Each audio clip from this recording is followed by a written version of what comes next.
Hello everyone, welcome back. So one of my viewers recommended a topic for discussion, the role of religion in, a SHTF Armageddon type of scenario. Okay, so we're not talking about recession or depression or election losses here. We're talking about the meteor has fallen, super volcano has erupted, armies are invading, the government has collapsed. That type of thing. Okay, so in that type of situation, what role would religion likely play? And first of all, I'm not trying to convert anybody or unconvert anybody. Whatever you are is fine. We're just having a discussion about this, right? Maybe I'm going to put out some ideas that maybe you haven't thought about. Likewise, you guys in the comments post some ideas that maybe I haven't thought about. Okay, so in end of the world type of scenario, okay, most people, if you're not religious, you're going to become religious, okay? And the reason why that I think that's going to be the case is because humans in general, okay, have a hard time dealing with death, okay? And, religion helps people get through that, get through somebody passing away, especially if it's a child, okay? It's one thing if it's somebody that's older than you, right? But if it's a child, that can be extremely difficult. And one of the things that would happen in an Armageddon type of situation is that child mortality rates would shoot up, okay? So people have become less and less religious over the last century because what happens is if you get sick, you go to the doctor. If your child is sick, you take it to the doctor, and the doctor has, often has the solution. Okay, antibiotics, medicine, whatever, therapy, whatever it is. But the doctors have ways to make people healthy that didn't exist. Let's say even 100 years ago. Okay, in fact, even just before penicillin. If you had pneumonia, there was like a 50% chance you were going to die. Okay, so prior to the 40s, people were a lot more religious than they are today. So in a apocalyptic type of situation where you don't have access to doctors and particularly medicines, okay, people are going to become very religious. Now, there's people out there that will say that religion is for weak-minded people. Okay. So people will say that, hey, if you're a strong-minded person, you can deal with anything. You don't need religion. Okay, so the first thing to consider is, do you have any kids, and are you going to be able to get through that difficulty? Okay. Secondly, even if you are such a strong-minded person, okay, consider this, that other people in your family, your children, may not be at that level. Okay, so if something happens and mommy dies, how do your kids deal with that? Okay, so again, religion in that context, in that situation, is a very useful tool to help your children get over something like that. Okay, I'm a big believer in not reinventing the wheel. So if you've got a mechanism in place that works, that makes things easier, I'm a big believer in using it. Okay, so and here's the thing. One of the things I'm going to say is that people go through different phases in their lives. Okay, maybe you go through periods where you feel very strong, very confident. You can take anything, but then things happen in your life that maybe you need some hope. Okay, and that's one of the things. Religion is hope. Okay, or it can be used as a because people need hope, especially through difficult times, and that's. Basically that's kind of, most religions basically offer that. Okay, so that's a big survival tool. So think of it as that. Think of it as a survival tool. Okay, so again, I'm not being anti-religion, or I'm just saying that even if you're not really big into religion, consider this a survival tool for your family. Okay, to help them get through the difficult times. And there's going to be things that are going to come up like child deaths. Okay, so like, how is your wife going to handle that? Okay, if she gets, let's say, pregnant and the child dies, or even one of the children dies, just from something that would normally be treatable, right? You know, in a, you know, in a end of the world apocalypse type of situation where you don't have access to antibiotics, you know, basically something as simple as a bacterial infection, you know, can cause the death of a child.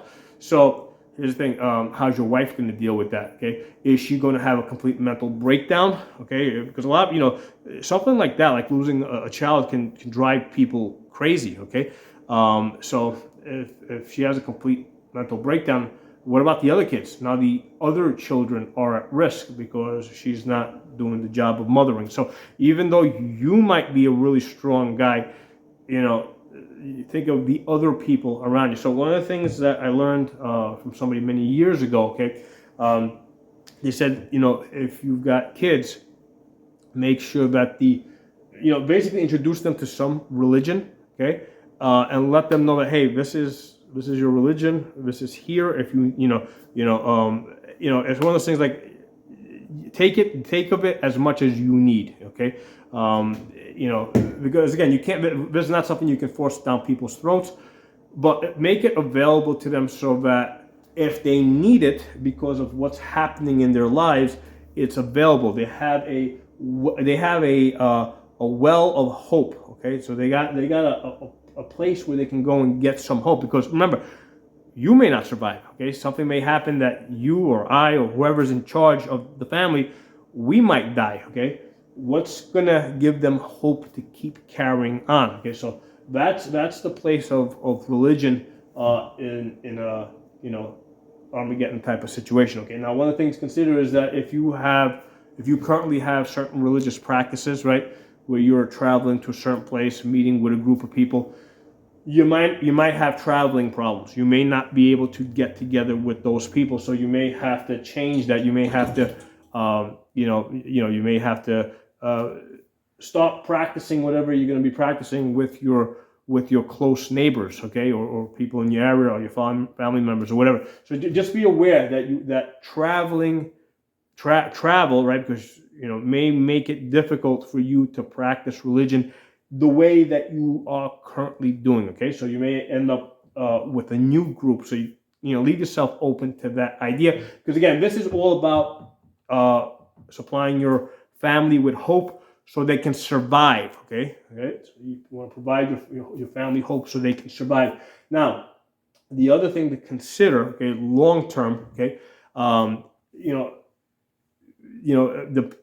basically throughout history, right, religion has been used as a means of controlling people, okay, and I have no doubt that in the aftermath of this apocalypse, whoever is in power, right, and it is most likely that the people that come to power are going to be are going to be evil people. They're going to be bad people, okay? You know, the most violent, brutal people are usually the people that come to power, okay?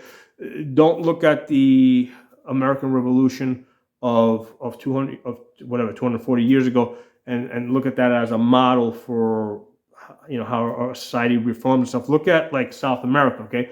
Over there, every time they had a revolution, right, basically a dictator came to power, okay? So most you know, disasters or revolutions or whatever conflicts result in a dictator coming to power. So whoever, you know, and maybe it's local gangs, whatever. So whoever is in power in the long run is going to probably try to use religion as a means to control people. Okay, so whether that be the gangs or the gangs or the government or combination of two, right? The gangs become the government. And the example here is look at human history over 5,000 years, okay? So first of all, human history is 5,000 years of slavery. Okay, again, don't look at the last 200 years and look at that as the model for human history. Okay, that's the exception. Okay, that's the abnormality. What we have, you know, what we've created today. Look at the entire human history for how things, how things normally are, and what you can expect things to revert back to. So human history is 5,000 years of slavery in one form or another, okay? Be it like actual, you know, slavery, like chattel slavery, where people are being bought and sold as goods, or be it serfdom, right, where the people are tied to the land, the family structure is maintained for the purpose of making more serfs, right, making more slaves, basically, because what they found is that slaves are not really good at reproducing, right? If you in a slave society, you basically have to keep going to war to create more slaves. Okay, slaves are not really good at reproducing. In serfdom, where the people are tied to the land, and remember, the person that has the land, that's in charge, right, the lord, or whatever, the duke or the king, his word is law. He can make up any laws he wants, and he can give whatever punishment. So if you don't do what he tells you, the penalty is death, torture, whatever. So serfs were basically slaves, with the exception that they couldn't be sold off. And the reason why they did it is because they found that serfs are better at reproducing. Okay, so this was done for the benefit of the people in power, not for the benefit of the people that were serfs. Okay, so the thing to consider, that whether you're talking about the ancient world or whether you're talking about medieval Europe, right, or Asia or wherever, or Africa, the people in charge, people in power, it didn't take them long to also take control of the religious institutions, or and this is in all places of the world, right? We're not just talking, whether it's paganism, Christianity, Judaism, whatever they got going on in Asia. In all places, the people in power realize that religion is a good way to control people, and the reason for that is because people have a really hard time dealing with death. Okay, all religions, the first issue that they address usually is what happens to you when you die. Okay, what happens to your children or your family when they die. Going back to ancient Egypt, right? Ancient Egypt was, that was all about the resurrection. Okay. So that was the central theme. Okay? So it's no coincidence that this idea of resurrection or afterlife is a theme that is present in almost all religions. Okay, that's because without that, people tend to go, mad. Okay, people, when somebody that they love, especially a child, dies, they really, people need to know that child is somehow, some way, somewhere, is still alive and doing well. Okay, so again, regardless of whether you personally believe it or you don't believe it, keep in mind that other people in your group may need to believe that. Okay, so don't take that away from them, right? Just because you think that you are, so mentally strong or whatever, your wife, your children, your other family members, other people in your group, they might need religion to be able to get them over something like that. So that said, governments realize that, hey, people need religion so that they don't go crazy, right? So they have a way of dealing with death. So it doesn't take long before the people in power take control of the religion as a means of controlling the people. Again, this is everywhere. Okay, all throughout history, all religions at one point or another, they were used as a way of controlling the people. Okay, so just putting this out there for discussion. Okay, discuss with me or amongst yourselves in the comment section. But I thought that this was a very good subject to bring into, because I've done a couple of videos on